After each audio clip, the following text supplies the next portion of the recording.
अस्सलाम वालेकुम। जय संविधान। खुशी हो रही है बहनों को देखकर। आज के माननीय सभी speakers, justice Abhay Tipse ji, principal sessions जज ज्योत्सनाबेन याग्निक, प्रोफेसर अपूर्वा आनंद जी, प्रशांत दयाल जी, इकराम भाई, नदीम और Shamshad. I am very happy to be part of this illustrious group that is speaking today. Audience में सभी साथियों का स्वागत है। शमशाद का खास शुक्रिया करती हूँ कि मुझे यहाँ आज बुलाया और आप सबके समक्ष अपने विचार, अपने ख्याल रखने के लिए, शेयर करने के लिए ये मौका दिया। आज जो आपके समक्ष मैं बात रखने जा रही हूँ वो कोई नई बातें नहीं हैं। रोज़ आप इन सब इंसिडेंट्स को अखबार में या सोशल मीडिया पर पढ़ते होंगे या सुनते होंगे, बट ये सब आपके सामने रखने का मकसद एक ही है कि जब तक हम इन इनजस्टिसेस को एक साथ नहीं देखते, उनकी तादाद नहीं समझते, उनका मकसद नहीं समझते, तब तक वो जुनून नहीं आएगा कि कुछ तो करना पड़ेगा। आए दिन के अत्याचार जहाँ गरीबों पर तो होते ही हैं और जारी हैं, बंद नहीं हुए, वहाँ पिछले एक दायके में ये रिलीजन बेस्ड इनजस्टिसेस हो गई हैं। एक पर्टिकुलर समुदाय पर एक पर्टिकुलर टाइप की इनजस्टिस देखी जा रही है। मुस्लिम्स के ऊपर लिंचिंग, दलित्स के ऊपर मारपीट और रेप, मानो जैसे रोज़मर्रा की बात हो गई हो। जहाँ हमारा पॉलिटिक्स कास्ट बेस्ड था, जो अब जैसे प्रशांत दयाल जी ने भी शेयर किया था, अब रिलीजन बेस्ड भी हो गया है और रिलीजन के अंदर भी अलग अलग समुदाय हो गए हैं। ऐसे माहौल में जस्टिस एक्सेस करना और कॉम्प्लिकेटेड और मुश्किल होता जा रहा है। सब माइनॉरिटीज़ की कॉम्प्रिहेंसिव सिचुएशन पर बात करने के लिए बहुत ज़्यादा समय चाहिए, इसलिए आपके समक्ष कुछ थोड़े एरियाज़ की सिचुएशन शेयर करूँगी। क्योंकि माइनॉरिटीज़ में भी मुस्लिम कम्युनिटी पर इनजस्टिस के तरीके और तादाद बहुत चौंका देने वाली हैं, इसलिए आज मेरा फोकस मुस्लिम कम्युनिटी पर जो गुजरात में फेस करती है और विमेन की सेफ्टी पर और उनकी सिक्योरिटी की सिचुएशन पर, उस पर ही ज़्यादा फोकस रहेगा मेरा। बहुत बेसिक एरिया जो पहले जहाँ आता है वो है हाउसिंग एंड शेल्टर। अहमदाबाद शहर में बहुत आम हो गया है कि मुस्लिम्स, दलित्स और हिंदूज़ अलग अलग एरियाज़ में रहेंगे। कोई बिल्डर मिक्स्ड कम्युनिटी को नहीं बेचता। सबसे पहले अशांत धारा का रूल लागू किया गया था डाइवर्सिटी को मेंटेन करने के लिए, कि कोई ज़ोर जबरन से सेल ना हो। वहीं आज उसके मायने और उसका इम्प्लीमेंटेशन टोटली अलग हो गया है। गुजरात में अहमदाबाद शहर, आनंद, बड़ौदा में अशांत धारा के केसेस सबसे ज़्यादा देखने में आए हैं। बड़ौदा की हरणी समा लिंक रोड पर आई और ये बहुत रीसेंट एग्जाम्पल है। मोटनाथ सोसाइटी के रहवासी प्रोटेस्ट पर उतर आए हैं। क्यों? क्योंकि मुख्यमंत्री आवास योजना के तहत एक मुस्लिम फैमिली को घर अलॉट किया गया है। कम्युनल हार्मनी मेंटेन करने के लिए मुस्लिम फैमिली को रीलोकेट किया जाए, ये मांग वहाँ के रहवासी कर रहे हैं। ऑडियंस में शायद बैठी हैं या नहीं मुझे पता नहीं, पर पंक्ति जोग जो मेरी साथी भी हैं और दोस्त भी हैं, उनके ऊपर आप बीती ये है, क्योंकि उनके साथी क्रिश्चियन समुदाय के होने की वजह से कलेक्टर सेल की परवानगी नहीं दे रहे थे, और ये वेजलपुर एरिया की बात है। ऐसे अनगिनत एग्जाम्पल्स हैं जहां मुस्लिम कम्युनिटी के पास फ्रीडम नहीं है कि वो जहां चाहें वहां घर खरीद सकें। यही सेम बात दलितों पर भी लागू होती है। ऐसे एग्जाम्पल्स हैं जहां खरीदना और सेल नहीं हो पाता। कहने को हम एक आज़ाद देश में रहते हैं जहां हर एक सिटीज़न को इक्वल राइट्स हैं, बट प्रैक्टिस में हमारे कानूनों का इम्प्लीमेंटेशन घेटोज क्रिएट कर रहा है।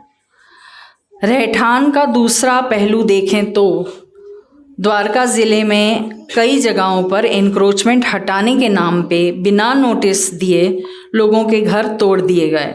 माइनॉरिटी कोऑर्डिनेशन कमेटी के रिपोर्ट के मुताबिक पिछले साल के कुछ महीनों में द्वारका ज़िले के हर्षद बंदरगाह पर घर डिमोलिश किए गए, जिसकी वजह से 2000 से ज़्यादा लोग बेघर हो गए। कहा गया 102 एनक्रोचमेंट्स हटाए गए। यहाँ पर 2 दिन तक डिमोलिशन जारी रहा।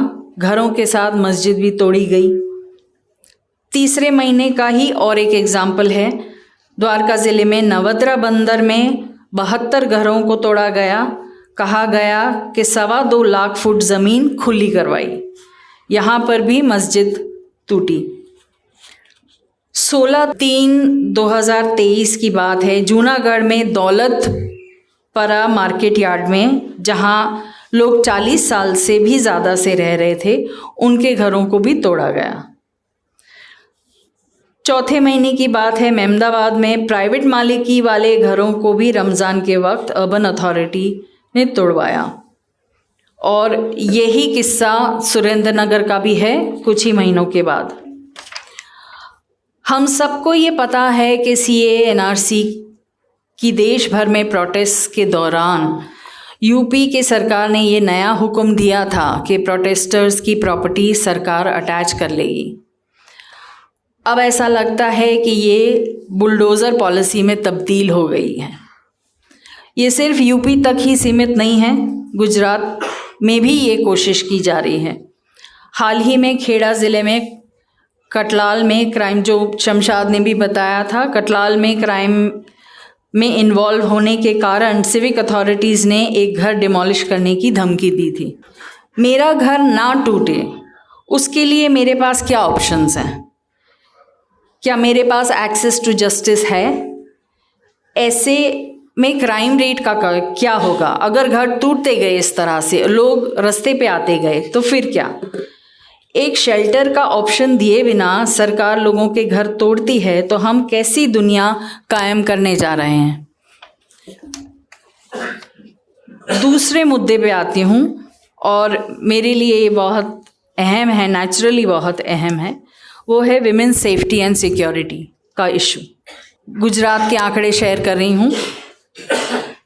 23,117 cases of violence against women दर्ज हुए 2018 से 2022 तक। पिछले 3 सालों में 6,619 रेप केसेस दर्ज हुए हैं। सबसे ज़्यादा केसेस अहमदाबाद शहर में दर्ज हैं, जिसमें 1065 रेप केसेस और 16 गैंग रेप केसेस हैं जो पुलिस द्वारा रजिस्टर हुए हैं। सरकारी आंकड़े खुद ये सवाल खड़े करते हैं कि जो safest state in the country का दर्जा गुजरात के पास था, वो किस बुनियाद पर है। और ये आंकड़े उन केसेस के हैं जो दर्ज हुए। हाल ही में राजकोट डिस्ट्रिक्ट में आटकोट पुलिस स्टेशन में 1 महीने की जिद्दोजहद के बाद एक केस दर्ज हुआ, जिसमें 3 आरोपियों में सिर्फ 2 को गिरफ्तार किया गया। बावजूद इसके कि पुलिस को ये पता था कि जो तीसरा आरोपी है वो कहाँ अवेलेबल है। पीड़िता को यकीन था कि आरोपी 4 हैं। क्या आप उस पीड़िता की मानसिक हालत समझ सकते हैं जो 18 दिन चौथे आरोपी को खुद अपनी फैमिली के साथ ढूंढती रही हो? उस पर 1 वर्ष से ज़्यादा अत्याचार हुआ था। उसने शहर छोड़ने की कोशिश करी थी, पर उससे अगवा करके वापस लाया गया। ये किस्सा है DB कन्या छात्रालय का। जिन 3 लोगों के अगेंस्ट केस दर्ज है, उनमें से खुद छात्रालय के ट्रस्टी भी शामिल हैं। आरोपियों को बेल मिलने में ज़्यादा वक्त नहीं लगा। पीड़िता को बेल अपोज करने का मौका नहीं दिया गया। आप सोचिए, ऐसे केस में FIR दर्ज करने में 1 महीना क्यों लगे? ऐसे केस में हमारी जवाबदारी क्या बनती है? नागरिक होने के नाते क्या हम ये इंश्योर कर सकते हैं कि पीड़िता को न्याय मिले? नज़दीक के दिनों में हमने गुजरात पुलिस द्वारा पब्लिक फ्लॉगिंग के भी बहुत सारे केसेस देखे हैं। जहां दोनों दलित और मुस्लिम समुदाय के साथ इनजस्टिस हुआ है। 2016 में ऊना के केस को हम नहीं भूल सकते और अक्टूबर 2022 में खेड़ा में 3 मुस्लिम समुदाय के आदमियों के साथ पब्लिकली मारपीट की गई, वो भी बहुत चौंकाने वाला किस्सा है। ये सरकार और सरकारी तंत्र का नया ट्रेंड चला है कि कोर्ट के बाहर गुनाह तय भी किया जाता है और सज़ा भी पब्लिकली दी जाती है और इसमें सही गलत की कोई जगह नहीं है। अगर आप मुस्लिम हो, अगर आप दलित हो या आप आदिवासी हो, नारी स्त्री हो, तो आप गुनहगार हो। मुद्दों का अंत नहीं है। मैंने वही मुद्दों की तरफ इशारा किया है जो बहुत ग्लेयरिंग एग्जाम्पल्स हैं, ह्यूमन राइट्स वायलेशंस हैं। पर मेन पॉइंट ये है कि जिन प्रतिनिधियों को हम चुन कर लाए हैं वो कानून का दुरुपयोग सिटीजन्स के अगेंस्ट करें, क्या हमें ये मंजूर है? आज की तारीख में association for protection of civil rights ने जो ये मीटिंग बुलाई है उसका टॉपिक ये क्यों रखना ज़रूरी पड़ता है, ensuring access to justice, upholding legal rights. हमारी एक कानून व्यवस्था है, एक संविधान है, वोटों द्वारा चुनी गई सरकार है, तब भी हमको प्रोटेक्शन ऑफ लीगल राइट्स पर एक मीटिंग रखनी ज़रूरी लग रही है। हमको किससे प्रोटेक्शन चाहिए? आज की इस चर्चा के संदर्भ में ये थोड़े झंझोड़ देने वाले सवालों के साथ मैं अपना टॉक ख़त्म करती हूँ। मेरी दिल से ये दुआ है कि association for protection of civil rights becomes a strong platform that ensures access to justice for all minorities. Thank you.